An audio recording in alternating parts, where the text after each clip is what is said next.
59 seconds या पुस्तकात एक खूप महत्त्वाची गोष्ट सांगितली आहे. आपण अनेकदा विचार करतो की आयुष्यात मोठा बदल घडवण्यासाठी मोठे निर्णय घ्यावे लागतात किंवा खूप काळ मेहनत करावी लागते. पण खरं म्हणजे आपल्या आयुष्यातील मोठे बदल हे छोट्या छोट्या सवयींमधूनच येतात.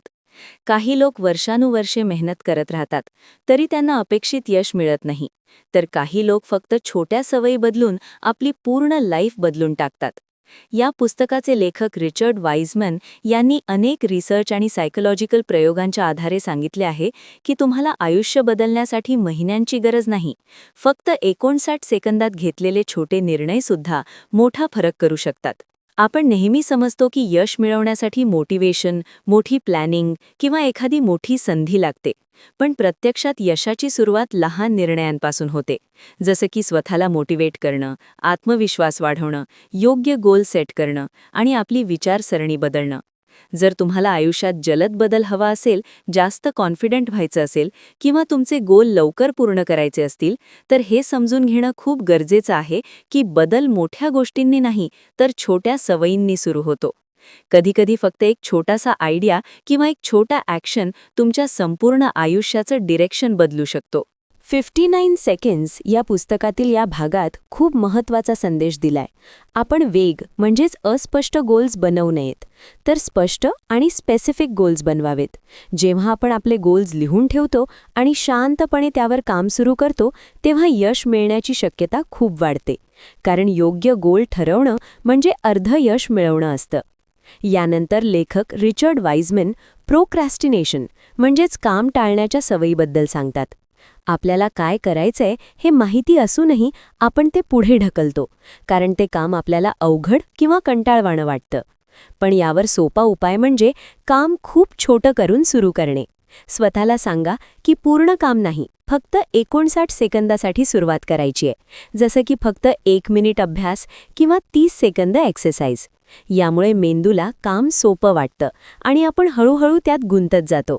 तसेच मोठी टू डू लिस्ट न बनवता फक्त 2-3 महत्त्वाचे कामं लिहिल्यास आपण जास्त प्रोडक्टिव्ह होतो. छोटं काम पूर्ण केल्यावर मेंदूमध्ये डोपामिन रिलीज होतं, ज्यामुळे पुढचं काम करण्याची मोटिवेशन मिळते. यानंतर निर्णय घेण्याबद्दल सांगताना लेखक स्पष्ट करतात की जास्त विचार करणं म्हणजेच ओव्हर थिंकिंग आपल्याला पुढे जाण्यापासून थांबवतं. आपण काय होईल, कसं होईल यामध्येच अडकून बसतो. यासाठी एक सोपी टेक्निक म्हणजे कोणत्याही डिसिजनचे फायदे आणि तोटे लिहून काढणे. फक्त 59 सेकंदात ही यादी तयार करा आणि जे जास्त योग्य वाटतं तो निर्णय घ्या. कारण परफेक्ट डिसिजन असं काही नसतं. सक्सेसफुल लोक पटकन निर्णय घेतात आणि नंतर त्याला योग्य बनवण्यासाठी ॲक्शन घेतात. पुढे लोकांना कसं इन्फ्लुएन्स करायचं याबद्दल सांगताना लेखक सांगतात की जास्त ऑप्शन्स दिल्यास लोक कन्फ्यूज होतात, त्यामुळे लिमिटेड ऑप्शन्स द्यावेत. तसेच आधी छोट्या मदतीची रिक्वेस्ट केल्यास नंतर मोठी मदत मिळण्याची शक्यता वाढते. लोकांना असं वाटलं पाहिजे की डिसिजन त्यांनीच घेतलाय, यामुळे ते जास्त सहजपणे तुमची गोष्ट मान्य करतात. क्रिएटिव्हिटीबद्दल सांगताना लेखक स्पष्ट करतात की क्रिएटिव्हिटी ही जन्मजात नसते, ती वाढवता येते. जास्त विचार केल्याने क्रिएटिव्हिटी कमी होते, म्हणून ब्रेनस्टॉर्मिंग करा. जास्तीत जास्त आयडियाज लिहा. चांगले वाईट विचार करू नका. एन्व्हायरमेंट बदलल्यानेही नवीन आयडियाज येतात. रिलेशनशिप्सबद्दल सर्वात महत्त्वाचा मुद्दा म्हणजे अप्रिसिएशन. समोरच्या व्यक्तीला धन्यवाद देणं, त्याचं कौतुक करणं आणि पूर्ण लक्ष देऊन ऐकणं ह्या छोट्या गोष्टी नातं मजबूत करतात. शेवटी या पुस्तकाचा मुख्य संदेश असा आहे की आयुष्यात मोठा बदल घडवण्यासाठी मोठी सुरुवात करण्याची गरज नाही. छोटे छोटे स्टेप्स, रोजचा 1% इम्प्रूव्हमेंट आणि फक्त 59 सेकंदांची छोटी सुरुवातही तुमचं आयुष्य पूर्णपणे बदलू शकते.